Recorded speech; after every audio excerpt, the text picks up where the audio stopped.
संविधान की प्रस्तावना में समाजवाद और सेकुलर शब्द जोड़ने के लिए देश इंदिरा गांधी का ऋणी है। अरशद अली, उत्तर प्रदेश, प्रयागराज। संविधान में समाजवाद और सेकुलर शब्द जोड़े जाने की 44वीं वर्षगांठ पर अल्पसंख्यक कांग्रेस ने मदरसों में किया कार्यक्रम। इस मौके पर नगर अध्यक्ष अरशद अली ने प्रेस कॉन्फ्रेंस कर कहा है कि 3 जनवरी 2022 पूर्व प्रधानमंत्री स्वर्गीय इंदिरा गांधी ने संविधान के प्रस्तावना में 42वां संशोधन करके समाजवाद और सेकुलर शब्द जोड़ा था, जो 3 जनवरी 1977 से अमल में आया है। आज वंचित तबकों और अल्पसंख्यक वर्गों को जो भी अधिकार हासिल है वो स्वर्गीय इंदिरा गांधी जी के इस कदम की ही देन है। आरोप लगाते हुए अरशद अली ने कहा है कि आज भाजपा संविधान से इन्हीं शब्दों को हटाने की कोशिश कर रही है, लेकिन कांग्रेस इस साजिश को कभी सफल नहीं होने देगी।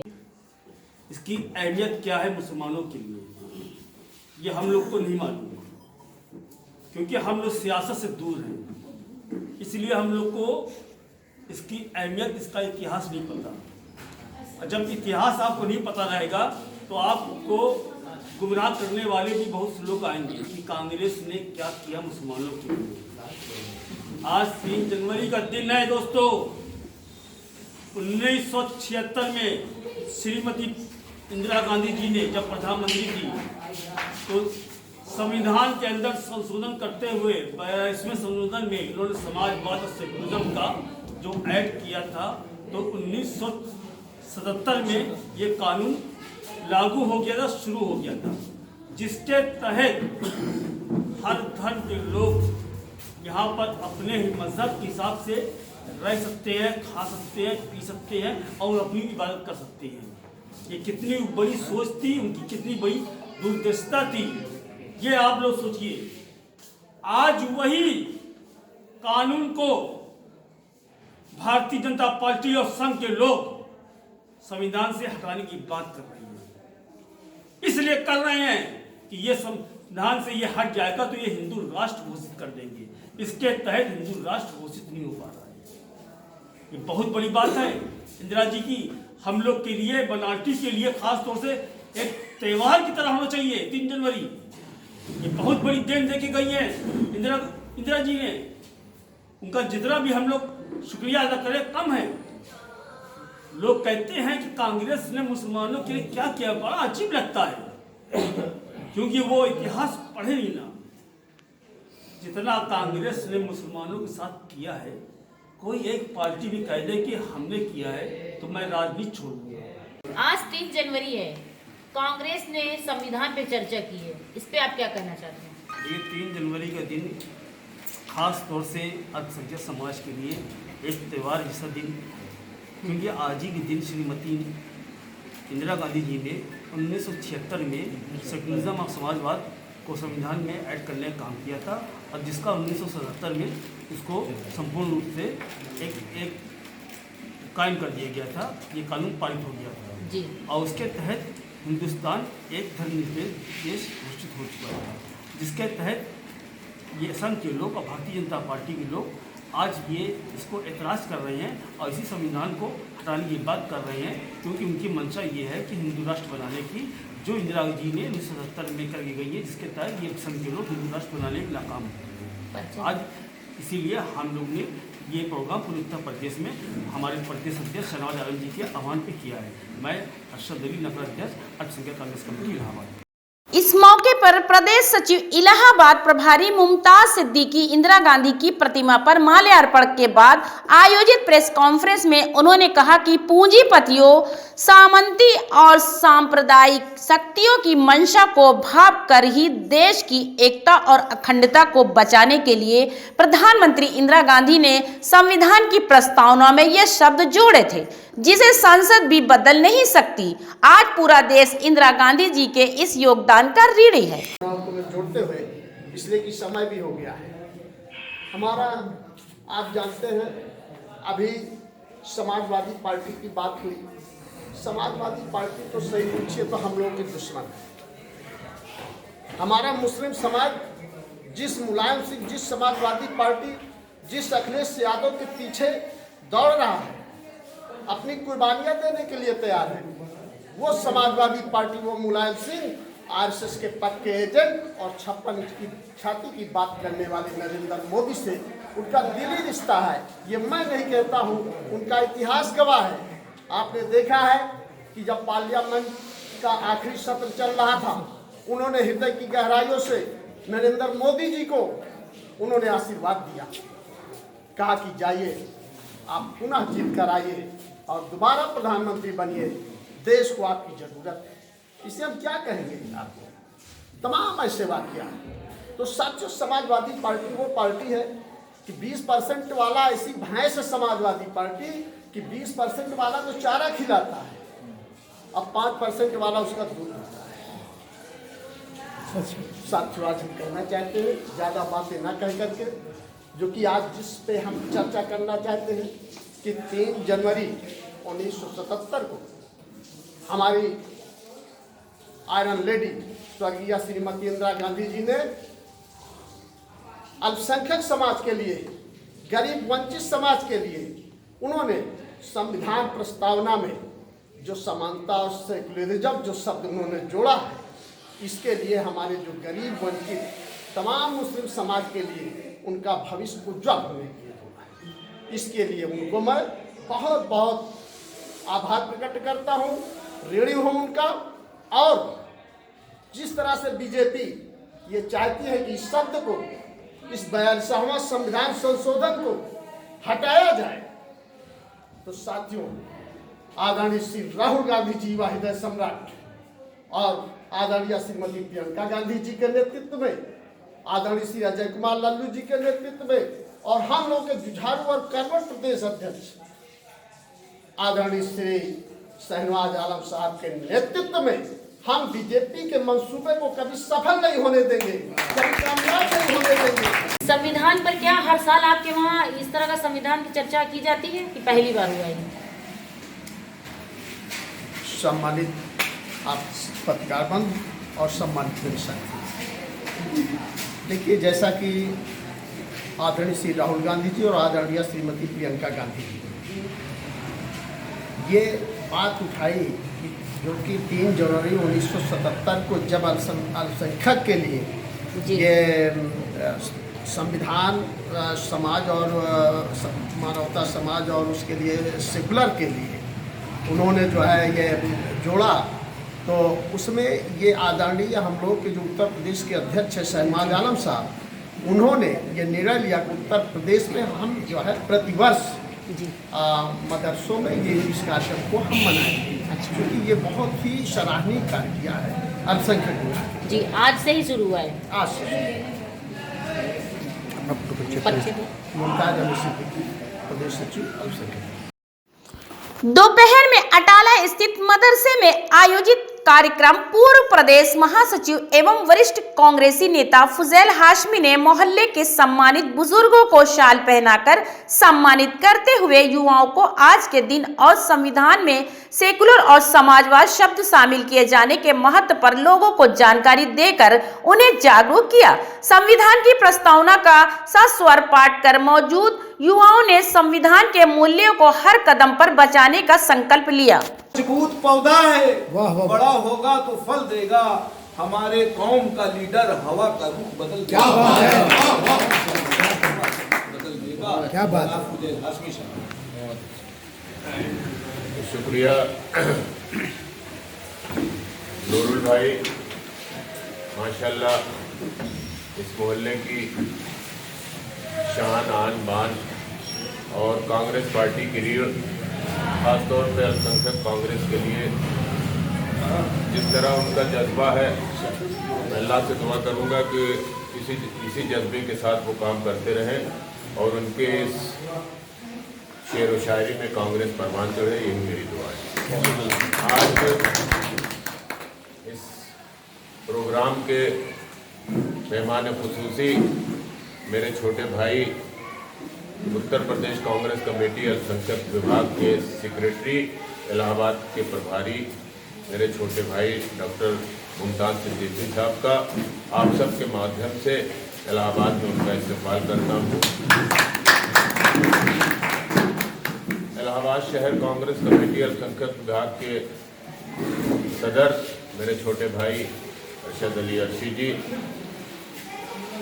और एक उभरता हुआ शायर, नौजवान शायर, उसके जज्बे को मैं सलाम करता हूँ फैज़ इलाहाबादी को। और मैं अल्लाह से दुआ करता हूँ कि एक वक्त आए जब वो इमरान प्रतापगढ़ी की तरह बहन नाज खान, समद भाई, माशूक भाई, कमाल भाई, महफूज भाई, तालिब भाई, सारे लोग बैठे हैं। मैं सबका इस्तकबाल करता हूँ। नमाज का भी वक्त हो गया, बहुत लंबी चौड़ी तवील गुफ्तगू नहीं करनी। थोड़ा सा 2 मिनट में आपको सिर्फ एक चीज़ बताना चाहता हूँ। हमारी अपनी ताकत को अगर हम नहीं पहचान रहे, पिछले 32 सालों से ख़ास तौर पे जिस कांजूसी पे हम खड़े हैं, अगर हम अपनी ताकत को पहचानते होते तो आज ये दिन हमको न देते। अफसोस का मकाम है, उसमें हम सब की गलती है। हम अपने को भी गलती मानते हैं, कांग्रेस पार्टी की भी गलती मानते हैं। हमारा जो वजूद है इस फूलपुर पार्लियामेंट के अंदर एक सेगमेंट है जहां हम खड़े हैं इलाहाबाद में। फूलपुर पार्लियामेंट में अगर मैं बड़े खुले लफ्ज़ों में कहना चाहता हूं, आज जो यहाँ मेंबर ऑफ पार्लियामेंट बैठी है, बहुत जो लोग रिशौर होंगे वही नाम जानते होंगे मेरे ख्याल में, और लोग जो लोग पॉलिटिक्स से ताल्लुक़ नहीं, वो फूलपुर पार्लियामेंट का जो नाम है वो भी नहीं जानते। लेकिन अफसोस का मकाम है कि हम बहुत लंबे लंबे चौड़े भाषण देते हैं डॉक्टर साहब, लेकिन जब वोट का वक्त आता है, जब वोट देने का वक्त आता है, जब नुमाइंदगी चुनने की बात आती है, तो हम सब अपने घर में बैठे होते हैं। ये सबसे बड़ी पोलिंग है, और जब इसका पोल का रिजल्ट खुलता है, जब परसेंटेज खुलता है, तो शर्म आता है। आज बहुत तवील गुफ्तगू करने की ज़रूरत नहीं। मैं तमाम अपने भाइयों से, बुजुर्गों से, भाइयों से, नौजवान लड़कों से, बहनों से ही एक गुजारिश करता हूँ। ख़ास तौर पर भाई ने अभी कहा कि इलेक्शन, मैं आपका एक अदना से छोटा सा भाई हूँ। हम लोगों को किसी तारीफ के मोहताज नहीं है। कौम की खिदमत करना अपना पेशा है। कोई लालच नहीं, कोई तवक्को नहीं, कुछ नहीं। अपने वजूद का एहसास इस जालिम हुकूमत को कैसे कराएंगे? अपने वोट के वजूद का एहसास आपको कराना। फूलपुर पार्लियामेंट की मैं बात करूं तो फूलपुर पार्लियामेंट में महफूज साहब, अगर ख़ास तौर पे मैं खुले लफ्ज़ों में कहना चाहता हूं कि डॉक्टर साहब, अगर मुस्लिम सिर्फ अपने वोट को परसेंटेज में अकेले कास्ट कर देगा तो मैं चैलेंज करता हूं कि दुनिया की ताकत उसको हरा देगी। मैं कैंडिडेट हूं या कोई भी हो, इससे मतलब नहीं। अपने कौम की रहनुमाई करने की अंदर सलाहियत किसके पास हो? आप एक चीज़ ज़रूर देखें, तालीम देखें, उसका बैकग्राउंड देखें, उसकी तरबियत सोचें, तरबियत देखें, उसका वजूद समझें, और कैंडिडेट के बारे में एक आवाज़ बताएं कि हमारी नुमाइंदगी कौन कर सकता है। रहज़न लुटेरा बदमाश नहीं कर सकता। हमारी रहनुमाई कौम का एक अच्छा पढ़ा लिखा इंसान कर सकता है। जहाँ तक इस बात का सवाल है, मैं इस बात को फिर कहना चाहता हूँ, फूलपुर पार्लियामेंट के अंदर एमएलए तो छोड़ दीजिए, अगर हमारी कौम एक प्लेटफॉर्म पर 70% अगर आ जाएगी, महफूज भाई, वो दिन दूर नहीं कि इस फूलपुर पार्लियामेंट का नुमाइंदगी किसी मुस्लिम के हाथ में होगी। और जहाँ तक कांग्रेस पार्टी का सवाल है, माशाल्लाह सब लोग रिशौर हैं। ये दौर फेसबुक का है, व्हाट्सएप का है, और हमारे किरदार को, नेहरू फैमिली के किरदार को हम लोग बेवकूफ़ नहीं। मैं आपको बताना चाहता हूँ कि मेरे पास बड़े ऑफर थे कि मेरे छोटे भाई, मेरे फैमिली के, इनके बड़े भाई मेरे मतलब फैमिली मेंबर हैं, अच्छी छोटे हैं, सियासत में आए हैं। इतने दिनों से आपने इस पे चर्चा क्यों नहीं की थी? इसको जगाए रखने के लिए आपको बरसों से ही ये संविधान जब से लागू है 1977 से, तब से आपको इस चर्चा में रहना चाहिए था। देखिए, ताकि लोग जागते रहते हैं। देखिए, मैं सबसे पहले तो इस 3 जनवरी के लिए, इस कार्यक्रम के लिए सबसे पहले मैं मुबारकबाद देना चाहता हूँ उत्तर प्रदेश कांग्रेस कमेटी अल्पसंख्यक विभाग के प्रेसिडेंट शाहनवाज आलम। शाहनवाज आलम की सोच, शाहनवाज आलम का काम पूरे यूपी में, ख़ासतौर पर यूपी ईस्ट में जो उनका प्रोग्राम है वो किसी से छुपा नहीं। शाहनवाज आलम ने अल्पसंख्यक विभाग को पहचानवाया है अपने किरदार से। जो काम करता है उसी को जाना जाता है। रहा सवाल इस बात का, इंदिरा जी ने मुसलमानों के लिए, अल्पसंख्यकों के लिए क्या किया है ये किसी से छुपा नहीं है। लेकिन आज 3 जनवरी को ये पहला कदम शाहनवाज आलम साहब ने पूरे यूपी में जो अलमबरदारी किया है, मैं उनको मुबारकबाद देना चाहता हूँ कि उन्होंने एक माइनॉरिटी को जगाने का काम किया है। उनको बहुत बहुत शुक्रिया मैं उनका अदा करता हूँ। फुज़ैल हाशमी, पूर्व महासचिव, उत्तर प्रदेश कांग्रेस कमेटी। फांसी भी लटका आज हमारा कोई जिक्र नहीं। आज सरकार जिसकी भी बने, सुन लो कान खोल के, उसके भागीदारी हम होंगे, कांग्रेस होगी। ये मत भूलना कि वैसी साहब आ गए, ये एजेंट है। जिस तरीके से बिहार के अंदर 5 सीट लेकर 35 सीट को उसने नीलाम कर दिया और अपने घर की कोठी को आबाद कर दिया, ये वो व्यक्ति है। इसको दिमाग से निकाल देना मेरे भाइयों। आज मैं काफी दिन से चिल्लाता रहा, जब तक राम जौहर राकेश हयात में थे मैं उनके साथ चलता रहा। जो भी समस्या आती थी क्षेत्र की मैं उसको करता रहा। आज उसी नक्शे कदम पर मैं प्रियंका गांधी को मुबारकबाद देता हूं, राहुल गांधी को मुबारकबाद। काल आफत आती थी तो लोग फोन करते थे, प्रशासन हमारी आ रही है यहाँ पे इनको खाली कराने के लिए। जब फोन आता था तो जो सोती हुई नौजवान औरतें, घर की बेटी हमारी, वो उठ के भाग के जाती थी वहाँ से उन प्रशासन से लड़ने के लिए, वहाँ पे अपनी आवाज उठाने के लिए। तो मेरे भाइयों, उस वक्त मैं आपको बतला दूं, सिर्फ कांग्रेस पार्टी लड़ रही थी।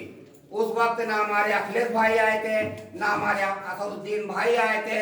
बीजेपी तो करवा रही थी, कोई उसका मकसद ही नहीं है।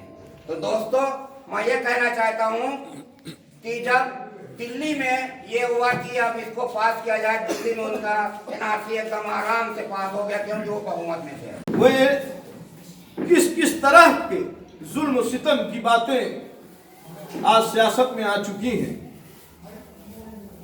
अब तो एक न किस शख्स ने यहां तक कह दिया कि हिंदुस्तान के अंदर अब क्रिसमस और ईद नहीं मनाने दी जाएगी। आप मीडिया के माध्यम से वाकिफ हैं, तरह तरह के हालात को कसीदा बनाने के लिए ढूंढ कर नफरत की बातें की जा रही थी। आज का दिन, आज संविधान पर श्रीमती इंदिरा गांधी ने समाजवाद शब्द और धर्मनिरपेक्ष शब्द को जोड़ा था। ये वही समाजवाद है, ये वही धर्मनिरपेक्ष है जिसे अंग्रेजी जुबान में सेकुलरिज्म कहा गया। ये वही समाजवाद है, ये वही धर्मनिरपेक्ष है जब कहा गया कि आपके मौलिक अधिकारों का सारे हिंदुस्तान में, हिंदुस्तान ही एक ऐसी जमहूरी हुकूमत है, मैं कह देना चाहता हूं कि जहां अक़लियतों को वो अधिकार हैं जो दुनिया में कहीं भी सेकुलर मुल्कों को नसीब नहीं हुए। अरशद भाई, फुज़ैल भाई, जिनको जिनको जानता हूँ जिनका नाम ले लेता हूँ, तालिब भाई और भी मुमताज़ साहब और जितने बैठे हैं तमाम लोगों को भी सलाम करता हूँ। चलो, बाबा भीमराव अंबेडकर साहब के संविधान ने ये साबित किया है कि भारत मुल्क में कभी जो है तोप से जंग नहीं होगी, कभी तलवार से जंग नहीं होगी, कभी बंदूक से जंग नहीं होगी। अगर जंग होगी तो वोट होगी। इसका अधिकार हमें संविधान देता है। कुर्सी के वास्ते जो करे झूठी सियासत, करने लगे मसीहा जो लाशों की तिजारत, जितने भी रुस्तम हैं उन्हें धूल चटा दो, लोगों तुम्हारे हाथ में है। अगर आपको अपने आने वाली नस्लों को बचाना है, अगर आपको आने वाली पीढ़ियों को बचाना है, अगर आप चाहते हो जो जुल्म जास्ती आज मौजूदा सरकार तुम पर कर रही है वो आने वाली नस्लें पर ना करे, तो तुम्हें संविधान को बचाना पड़ेगा। अगर संविधान बचेगा तभी देश बचेगा। बाबा भीमराव अंबेडकर साहब के संविधान ने ये साबित किया है कि चाहे कोई भी दीन हो, कोई भी धर्म हो, कोई भी जात हो, कोई भी मजहब हो, सबको इस मुल्क में रहने का अधिकार है। हम जब तक जिंदा है अपने संविधान की हिफाजत खुद करेंगे इंशाअल्लाह। चाहे वो हमारा कत्ल कर दें, हमें परवाह नहीं है। मिल करके आवाज उठाया जाएगा, संविधान को अपने बचाया जाएगा। जो जनता के आंसू को ना पोंछेगा, ऐसा तानाशाह बनाया जाएगा इंशाअल्लाह। एक छोटी सी नज़म है, उसको पढ़ देता हूँ। मची है देश में हाहाकार, मची है देश में हाहाकार, होती बेटी खूब शिकार, ये कैसा देश हो गया, ये कैसा देश हो गया। याद रखिए, जिस कौम का नौजवान बेदार हो जाए ना, वो कौम को कभी कोई शिकस्त नहीं दे सकता। मैं शायर हूँ, थोड़ा बेदारी चाहता हूँ बस। सीने पर गोली खाई थी, गर्दन फांसी पे चढ़ाई थी, इस देश के खातिर हम सब ने अपनी जानों को लुटाई थी। जो लड़े अंग्रेजों से हर बार, जिसने इस देश के खातिर अंग्रेजों के खिलाफ सबसे पहली तलवार उठाने वाला शेर हिंद टीपू सुल्तान को आज देश का गद्दार कहा जाता है। भरी संसद में बैठकर राष्ट्रपिता महात्मा गांधी जी के हत्यारे नाथूराम गोडसे को देशभक्त कहा जाता है। इसका मतलब देश उन तमाम लोगों के हाथ में है जो कल भी अंग्रेजों के तलवे चाटते थे और आज भी चाटते हैं। मैं पढ़ता हूँ। सीने पर गोली खाई थी, गर्दन फांसी पे चढ़ाई थी, इस देश के खातिर हम सब ने अपनी जानों को लुटाई थी। जो लड़े अंग्रेजों से हर बार, लड़े अंग्रेजों से हर बार, उसे कहते हैं ये गद्दार। ये कैसा देश हो गया, ये कैसा देश हो गया। हमारे देश के नेता लोग नफरत की आग लगाते हैं, हिंदू मुस्लिम के नाम पर दंगे फसाद कराते हैं। दलाली करते पत्रकार, दलाली करते पत्रकार, बिकने लगे सारे अखबार। कैसा देश हो गया, मची है देश में हाहाकार, होती बेटी खूब शिकार, ये कैसा देश हो गया। मेरे ताज़ा जख्म कोई भर नहीं सकता। लोग मुझसे कहते हैं फैज अभी बहुत छोटे हो, इतना खुल के मत बोला करो। तब मेरा एक शेर है, मेरा ताज़ा जख्म कोई भर नहीं सकता, मरा हुआ दोबारा मर नहीं सकता। मैं तो शायर हूँ, हर दौर में सच लिखूंगा, मेरी कलम से कोई सौदा कर नहीं सकता, मेरी कलम से कोई सौदा नहीं कर सकता। आखिरी बंद है। बढ़ गया है खूब भ्रष्टाचार, बेटी के साथ हो अत्याचार, सारे चोरे हो गए फरार, क्या खूब बना है चौकीदार। भारत हो रहा बेरोजगार, भारत हो रहा बेरोजगार, लूटे हमको हर सरकार। ये कैसा देश हो गया, ये कैसा देश हो गया। मची है देश में हाहाकार, होती बेटी खूब शिकार, ये कैसा देश हो गया। हमने नफरत करने वालों से मोहब्बत किया है, हमने नफरत करने वालों से मोहब्बत किया है। तुमने मजहब के नाम पे सियासत किया है, तुमने मजहब के नाम पर सियासत किया है, तुमने सदा दुश्मनों की हिमायत किया है, हमी ने उन दुश्मनों से बगावत किया है। इस मौके पर अल्पसंख्यक कांग्रेस के नगर अध्यक्ष अरशद अली, प्रदेश सचिव मुमताज सिद्दीकी, पूर्व प्रदेश महासचिव फुजैल हाशमी, नगर उपाध्यक्ष कमाल अली, नूरुल कुरैशी, हाजी सरताज, तालिब अहमद, नाज खान, महासचिव महफूज अहमद, अरमान कुरैशी, जाहिद नेता, गुलाम वारिस, मोहम्मद दानिश, गुशान नेता, मोहम्मद शकूर, मोहम्मद तालिब, नेहाल उद्दीन चौधरी, अब्दुल समद, मुख्तार अहमद, वसीउल्लाह आदि लोग मौजूद रहे। सभी खबरों को देखने के लिए जुड़े रहिए असबाब हिंदुस्तान न्यूज चैनल से।